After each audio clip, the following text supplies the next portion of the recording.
আদম আলাইহিসসালাতু ওয়াসসালামের এক সন্তানের নাম ছিল হযরত শীশ আলাইহিসসালাম, তার এক পুত্রের নাম ছিল আনুশ, তার পুত্রের নাম মাহলাইল, তার পুত্রের নাম ইয়ারিদ, তার পুত্রের নাম হজরতে ইদ্রিস আলাইহিসসালাতু ওয়াসসালাম।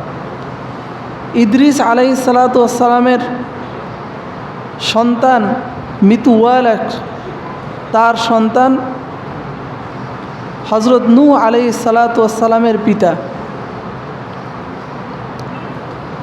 তো হজরতে নূহ আলাইহিসসালাতু ওয়াসসালামের ঘটনা আমরা আলোচনা করেছি। নূহ আলাইহিসসালাতু ওয়াসসালামের 3 সন্তান ছিল, যাদেরকে নিয়ে তিনি তার জাহাজের মধ্যে তিনি উঠেছিলেন। এক সন্তানের নাম ছিল হাম, আরেক সন্তানের নাম ছিল সাম, আরেক সন্তানের নাম ছিল ইয়াফিস। হাম, সাম, ইয়াফিস এর মধ্য থেকে সামের পুত্রর নাম হচ্ছে আউস, আউসের পুত্রের নাম হচ্ছে আদ, আদের পুত্রের নাম হচ্ছে হজরত হুদ আলাইহিসসালাতু ওয়াসসালাম। আমরা যে আদ জাতির ঘটনার কথা শুনি, সেই আদ জাতির ঘটনা আমি আজকে আপনাদের সামনে পেশ করব। আদ জাতি হজরত নূহ আলাইহিসসালাতু ওয়াসসালামের 2 প্রজন্মের পর, খুব কাছাকাছি সময়ের মধ্যে,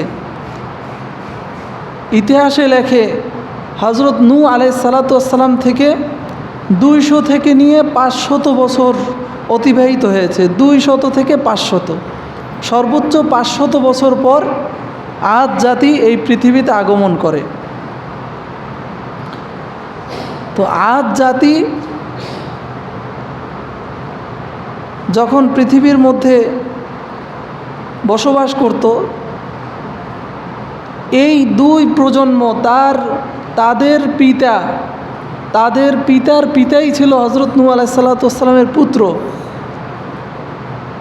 তাদের সামনে এই বিষয়গুলো ছিল যে একসময় মানুষ এই পৃথিবীর মধ্যে অন্যায় করার কারণে আল্লাহ তাআলা প্রবল বন্যার মাধ্যমে, প্লাবনের মাধ্যমে আল্লাহ তাআলা পুরা পৃথিবীর সমস্ত কাফেরদেরকে, অবাধ্য জাতিদেরকে ধ্বংস করে দিয়েছেন।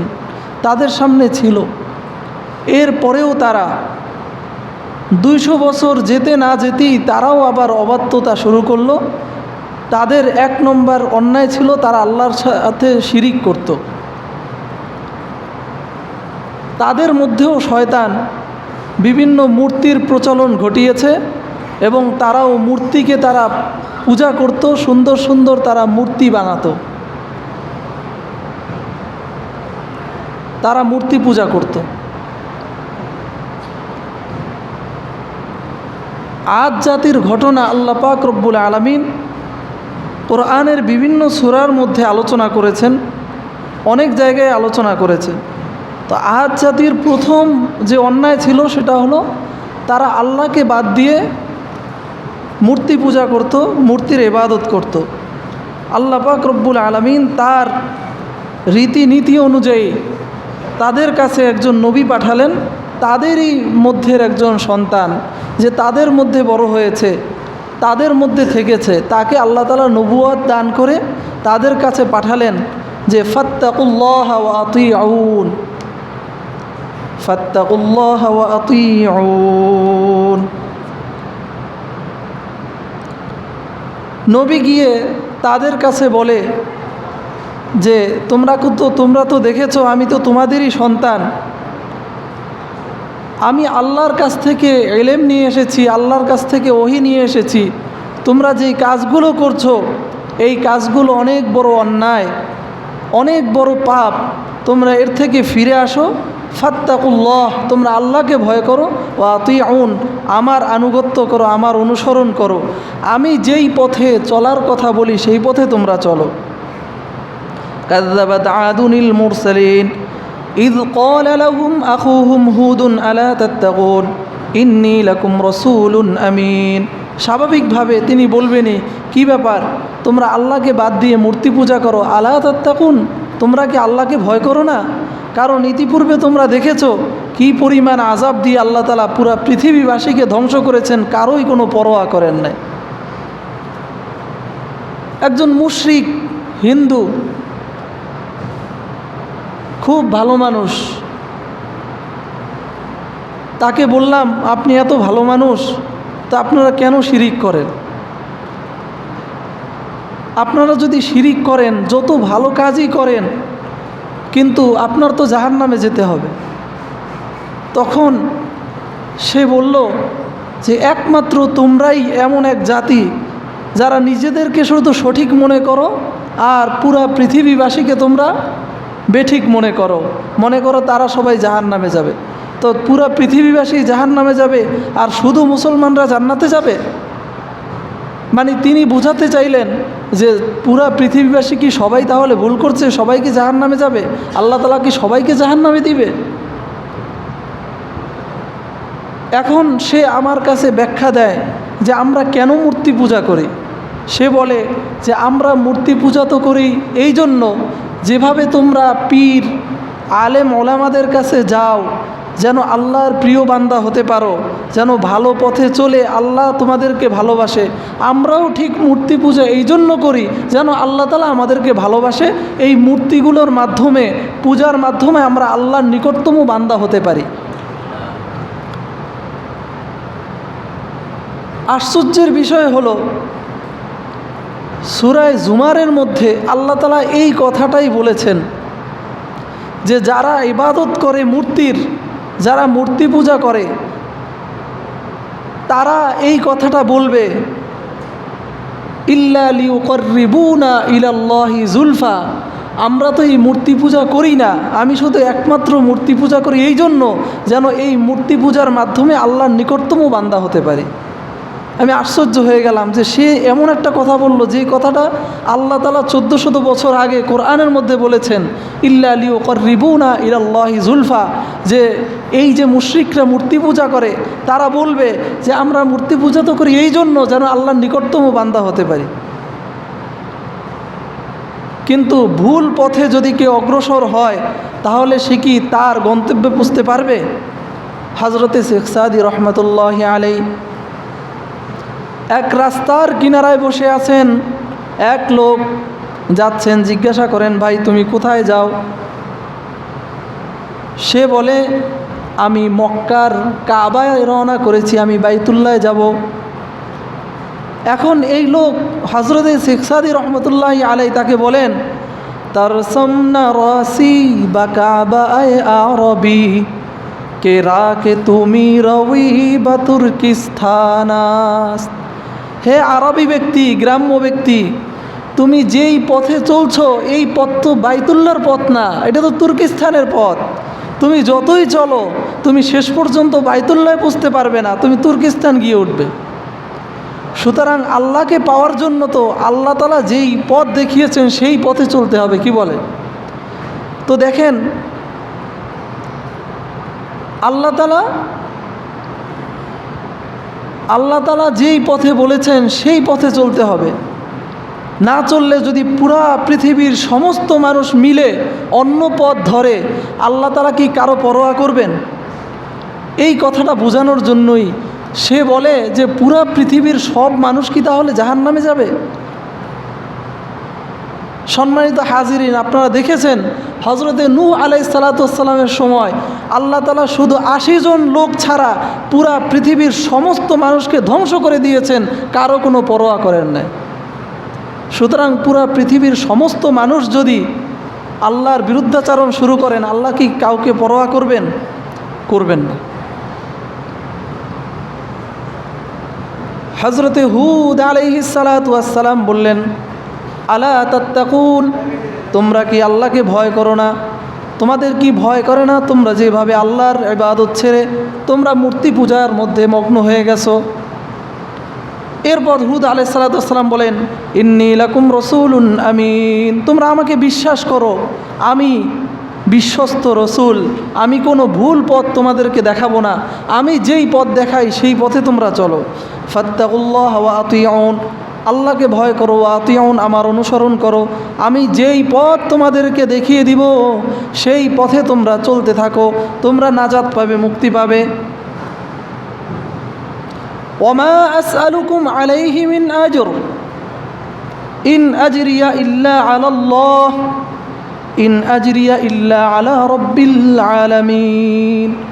হুদ আলাইহিস সালাতু ওয়াস সালাম বলেন, শোনো, তোমাদেরকে যে আমি ভালো কথা বলি, ভালো পথে ডাকি, আমার কি কোনো লাভ আছে? দুনিয়ায় তোমাদের কাছ থেকে কি আমি কিছু পাবো না? আমি প্রতিদান পাবো আল্লাহর কাছ থেকে, কিন্তু তোমাদের যেই ভয়াবহ আযাব সামনে অপেক্ষা করছে, তোমরা আমার ভাই, আমার সম্প্রদায়ের লোক, তোমাদের প্রতি আমি শুভাকাঙ্ক্ষী হয়ে আমি তোমাদেরকে কোনো প্রতিদান ছাড়া আমি তোমাদেরকে ডাকছি, তোমরা ভালো পথে আসো, আল্লাহকে ভয় করো, আমার অনুসরণ করো। তো এই আদ জাতি যে অন্যায় করত, সেই অন্যায়ের মধ্যে 1 নম্বর ছিল তারা মূর্তি পূজা করত, শিরিক করত। 2 নম্বর হলো এই আদ জাতির লোকগুলো, তাদের যোগ্যতা ছিল, তারা খুব কারুকার্য করতে খুব পারদর্শী ছিল। আল্লাহ পাক রব্বুল আলামিন তাদেরকে শারীরিকভাবে এত শক্তি দান করেছেন। ওই সময়ের সবচেয়ে লম্বা যে সমস্ত ব্যক্তি ছিল, আমাদের বর্তমানে যারা সবচেয়ে লম্বা, সর্বোচ্চ 6 হাত লম্বা হবে, যে 6 হাত মানুষটা লম্বা, ওই সময়ে সবচেয়ে লম্বা যে মানুষটা ছিল সে ছিল 400 হাত, 400 হাত লম্বা ছিল। এবং যে মিডিয়াম লোক ছিল সে 200 হাত ছিল। যে তাদের মধ্যে সবচেয়ে খাটো লোক ছিল সে ছিল কমপক্ষে 70 হাত লম্বা। এত বড় মানুষ ছিল। তারা পাহাড়ের চূড়ায় বড় বড় প্রাসাদ নির্মাণ করত। দুনিয়ার মধ্যে আল্লাহ তাআলা পাঠিয়েছেন তোমরা ইবাদত করো, আল্লাহকে মানো, তোমরা নেকি অর্জন করো, কিন্তু তারা সব বাদ দিয়ে শুধু বড় বড় প্রাসাদ নির্মাণ করত। তাদের কোনো প্রয়োজন নাই, এরপরেও তারা বড় বড় বিল্ডিং, তার দরকার।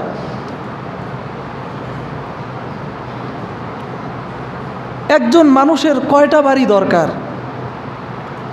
একটা বাড়ি না, 2টা বাড়ি দরকার, 2টা না 3টা না 10টা বাড়ি দরকার, 100 বাড়ি দরকার। কিন্তু বাংলাদেশে এমনও এমপি মন্ত্রী আছে যাদের 1000টা বাড়ি আছে।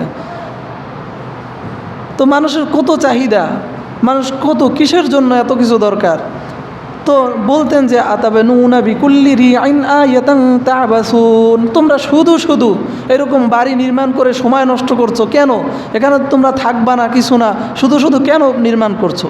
কিন্তু তারা এটা নির্মাণ করতো এই জন্য সমাজের মধ্যে কার কতটা বাড়ি আছে দেখিয়ে সে নিজের প্রভাব প্রতিপত্তি সমাজের মানুষের সামনে প্রদর্শন করার জন্য তারা এটা করত। আতাত্তাখিযুনা মাসানিআ লাআল্লাকুম তাখলুদুন,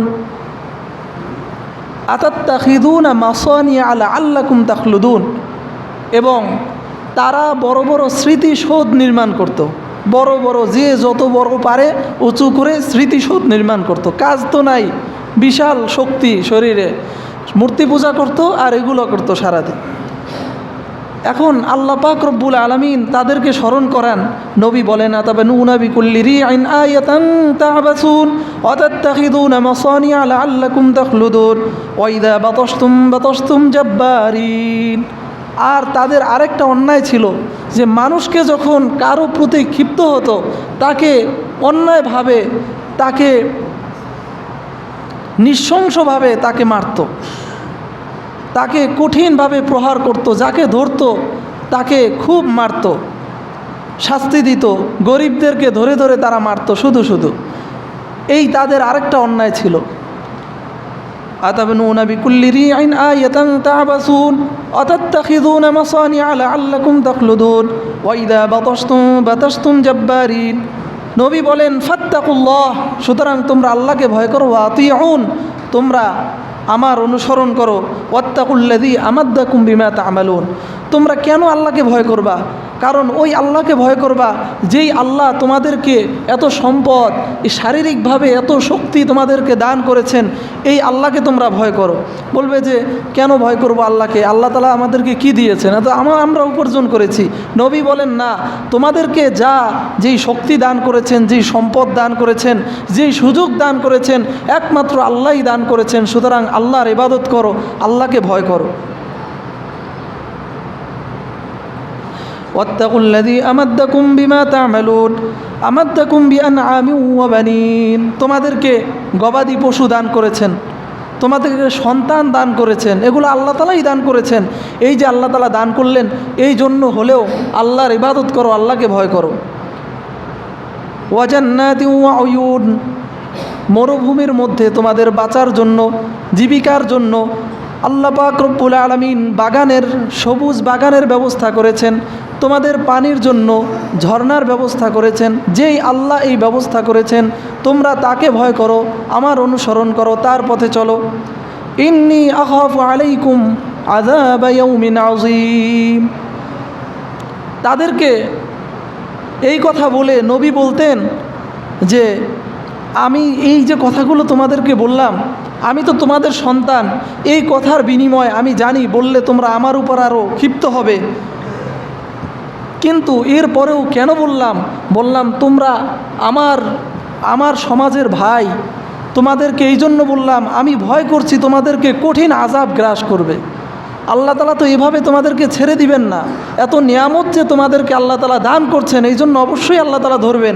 আমি এই ভয়ের কারণেই শুধু তোমাদেরকে বলছি, আল্লাহর পক্ষ থেকে আমি আল্লাহর ওহী নিয়ে এসেছি, আমার কথা শোনো, তোমরা আল্লাহকে ভয় করো। এভাবে নবী তাদেরকে দাওয়াত দিতেন। এখন তারা নবীর জবাবে বলে, ক্বালু মান আশাদ্দু মিন্না কুওয়া, হে হুদ তুমিই বলো, এই পৃথিবীর মধ্যে আমাদের চেয়ে শক্তিশালী কোনো লোক তোমরা দেখেছো? তুমি দেখেছো আমাদের চেয়ে কে আছে এই জমিনের মধ্যে শক্তিশালী?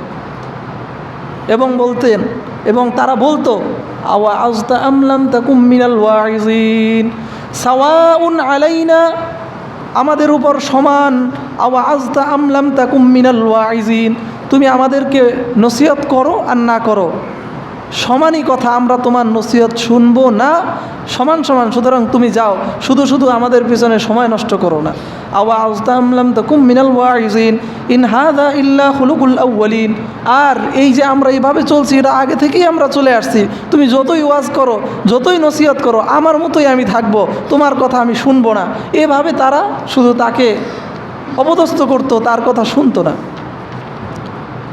আল্লাহ পাক রব্বুল আলামিন তারা বলে, যখন নবী বলতো যে আল্লাহ তাআলা তোমাদেরকে আযাব দিবেন, তারা সাথে সাথে বলে দেবো, ওমা নাহনু বিমুআযযাবিন, আমরা তো এমন জাতি নয় যে জাতিকে এমন কোনো শক্তি আছে যারা আমাদেরকে শাস্তি দিতে পারে। কি পরিমাণ অহংকার!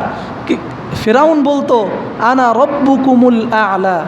মুসা আলাইহিস সালাম দাওয়াত দিয়েছেন যে তোমরা তোমাদের যেই রব সৃষ্টি করেছেন সেই রবের ইবাদত করো। ফিরাউন বলতো, হে আমার সভাসদগণ, আমি তো কোনোদিন জানি না যে আমি ছাড়া আর কোনো রব আছে। আনা রব্বুকুমুল আ'লা, আমিই তোমাদের সবচেয়ে বড় রব। আর এই আদ জাতি তারা বলতো যে পৃথিবীর মধ্যে মান আশাদ্দু মিন্না কুওয়া, আমাদের থেকে শক্তিশালী আর কে আছে আমাদের সাথে পারবে আর আমাদেরকে আযাব দিবে। শুধু এই ওয়াজ নসিহত করে কোনো লাভ নাই, সেটা তোমার কাজ তুমি করো, আমাদের কাজ আমরা করি, এটা আমরা আগে থেকেই করে আসছি। তো এই আদ জাতির কয়েকটা অন্যায়, 1 নম্বর অন্যায় তারা শিরিক করত। 2 নম্বর অন্যায় তারা অপচয় করত, যেখানে প্রয়োজন নাই সেখানেও বিশাল ব্যয় করত, অথচ এই সম্পদটা ছিল আল্লাহর। আল্লাহ তাআলা যেভাবে ব্যয় করতে বলেছেন সেভাবে ব্যয় করা উচিত ছিল, তারা অপচয় করেছে। তারা শুধু বড় বড় স্মৃতিসৌধ নির্মাণ করে তারা যেন পৃথিবীর মধ্যে দীর্ঘদিন বেঁচে থাকতে পারে, তার স্মৃতি জন্য বিশাল ভাস্কর্য নির্মাণ করে রাখত, বিশাল স্মৃতিসৌধ রাখত, যাতে মানুষ পরবর্তী প্রজন্মের পর প্রজন্ম তাদেরকে জীবিত রাখে, যে তাদের আলোচনা করতে পারে। এই জন্য শুধু অপচয় করত। আরেকটা হলো তারা অহংকার করে বলতো যে মান আশাদ্দু মিন্না কুওয়া, এই জমিনের মধ্যে আমাদের চেয়ে এত শক্তিশালী আর কে আছে যে আমাদেরকে আযাব দিবে। এই হলো তাদের অন্যায়। দেখেন বর্তমান আমাদের শিক্ষা কি? আমাদের শিক্ষা হলো আমাদের মধ্যে অহংকার থাকতে পারবে না, আমরা অপচয় করব না, আল্লাহর হুকুম অনুযায়ী আমাদের জীবনকে পরিচালনা করতে হবে।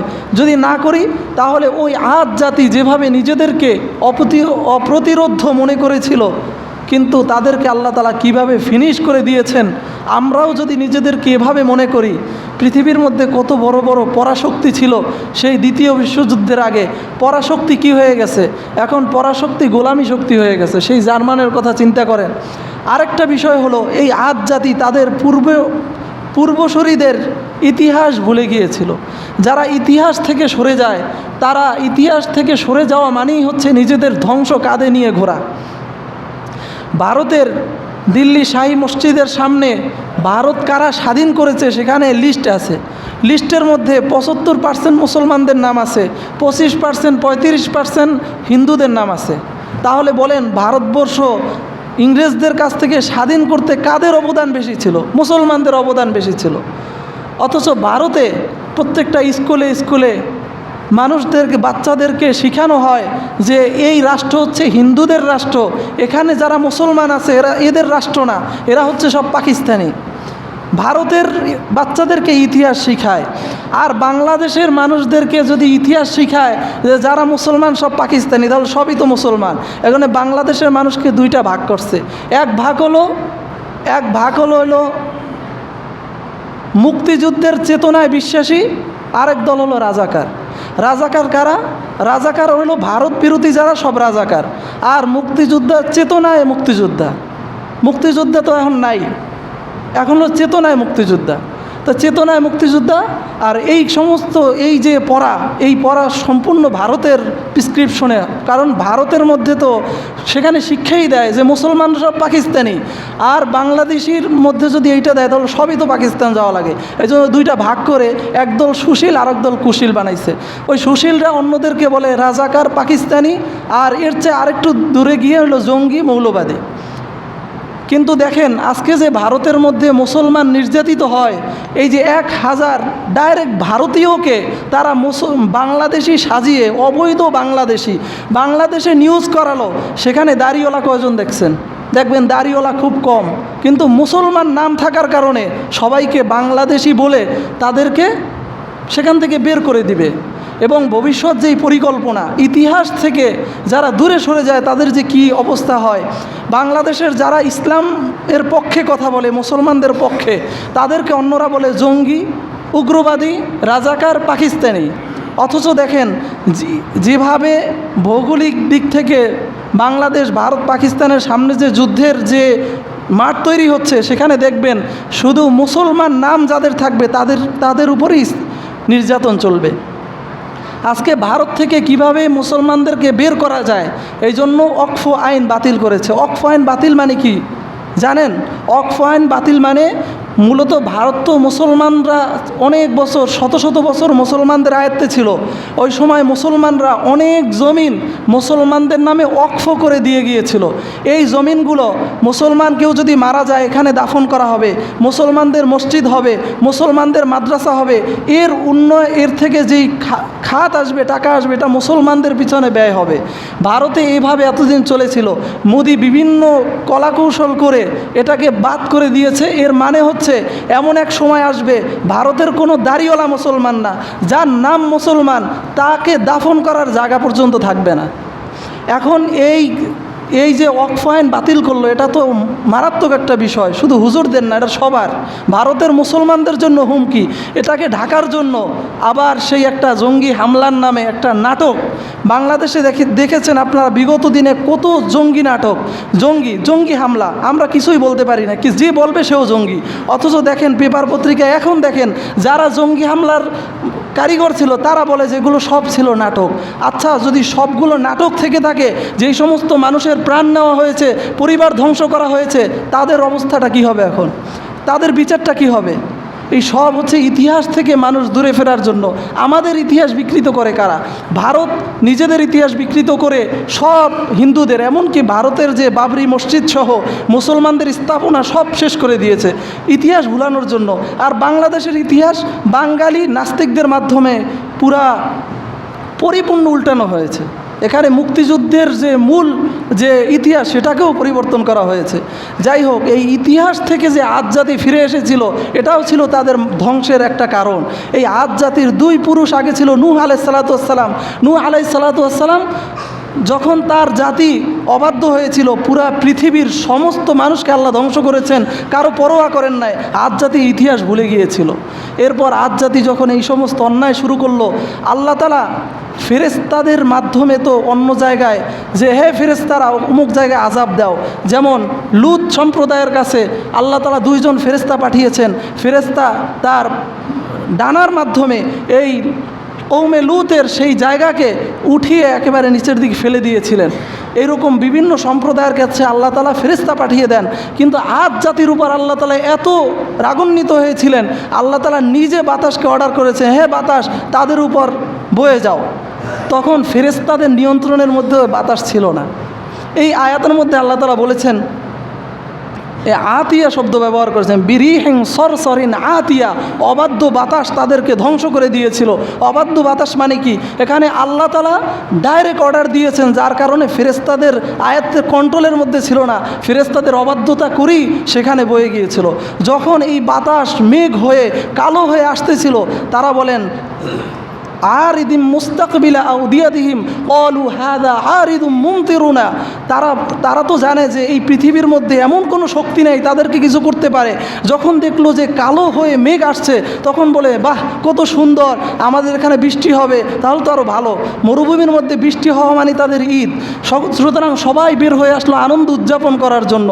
আল্লাহ পাক রব্বুল আলামিন এমন আযাব তার মধ্যে প্রেরণ করলেন যে সামানিয়াতা আইয়াম, 8 দিন পর্যন্ত, 8 দিন 8 রাত পর্যন্ত এই বাতাস বয়ে চলেছিল। তারা বলেছিল যে আমাদের কাছে বাতাস আসবে, 2 পাহাড়ের মাঝখানে সব তাদের সম্পদ, ছোট ছোট সন্তানদেরকে রেখে তারা পাহাড়ের চারপাশে অনেক শক্তিশালী ছিল, তারা বেষ্টন করে তারা দাঁড়িয়েছিল পুরুষরা। কিন্তু আল্লাহ তাআলা 8 দিন পর্যন্ত এমনভাবে ঘূর্ণিঝড় দিয়ে তাদের উপরে একেবারে 8 দিন পর্যন্ত দিয়ে দিয়েছিলেন। আল্লাহ তাআলা বলেন যে তাদেরকে তুমি দেখবে যে একেবারে কর্তৃত খেজুর গাছের মতো তারা পড়ে আছে, এবং খেজুর কাণ্ড যেভাবে পড়ে থাকে সেভাবে তারা পড়েছিল 8 দিন পর। সব ধ্বংস করে আল্লাহ তাআলা করে ফিনিশ করে দিয়েছিলেন। এই ছিল কওমে আদ। এই আদ জাতি থেকে আমাদেরকে শিক্ষা গ্রহণ করতে হবে। ইতিহাস ভোলা যাবে না। 2 নম্বর, আল্লাহর অবাধ্যতা করা যাবে না, অপচয় করা যাবে না, অহংকার প্রদর্শন করা যাবে না। কারণ আল্লাহর উপরে, যার উপরে মালিক আছে, যে গোলাম, সে কি অহংকার করতে পারে? করতে পারে না। আল্লাহ তাআলা অহংকারীকে এত অপছন্দ করেন। হাদিস শরীফের মধ্যে এসেছে, এক লোক অহংকার বশত তার লুঙ্গিটা সে পায়ের নিচে দিয়ে সে ঢুলে ঢুলে হাঁটে। আল্লাহ তাআলা তার উপরে এত অসন্তুষ্ট হয়েছেন, সাথে সাথে তাকে সহ মাটি ধসিয়ে দিয়েছেন। নাউজুবিল্লাহ। হাদিস শরীফের মধ্যে এসেছে, আল্লাহ তাআলা বলেন অহংকার হচ্ছে আমার চাদর, যে আমার চাদর নিয়ে টানাটানি করবে তাকে আমি ডাইরেক্ট জাহান্নামে নিক্ষেপ করব। আল্লাহ পাক রব্বুল আলামিন অহংকার থেকে, অপচয় থেকে, শিরিক থেকে, অবাধ্যতা থেকে আমাদেরকে বেঁচে থাকার তৌফিক দান করুক। যারা সুন্নাত পড়ি না সুন্নাত পড়ে নেই।